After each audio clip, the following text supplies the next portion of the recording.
ભાઈ ઘણા લોકોની કોમેન્ટ આવે છે કે રમેશભાઈ તમે કયા કલરો વાપરો છો, કઈ રીતના બનાવો છો? મિત્રો આ છે એપેક્સ કંપની જે એશિયન પેઇન્ટની છે, એ કલરો વાપરી અને આપણે આવા પેઇન્ટિંગો બનાવીએ છીએ, બરાબર છે. અમે આ એક્રેલિક્સ વોટર બેઝ કલરો છે અને આ જે છે બ્રશ એ નાયલોન બ્રશ છે. આપણે હેબરના તો મળતા નહીં, વાળવાળા બ્રશ તો મળતા નહીં, તો અત્યારે નાયલોન બ્રશથી પણ અમે આવું કામ કરીએ છીએ.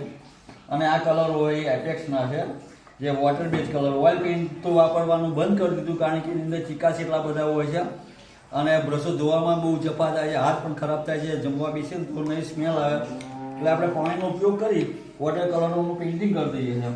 એટલે તમારે પણ આવું જો કંઈ નવો જુગાડ કરવો હોય તો એપેક્સના કલરો વાપરજો, જે એક્રેલિક કલરો હોય છે. એનાથી કલરોની અંદર જે બ્રાઇટનેસ છે એ જોરદાર મળશે તમને, બરાબર છે. જો મારા બીજા પેઇન્ટિંગ અહીંયા બનાવેલા છે એ ખ્યાલ આવી જશે તમને. 10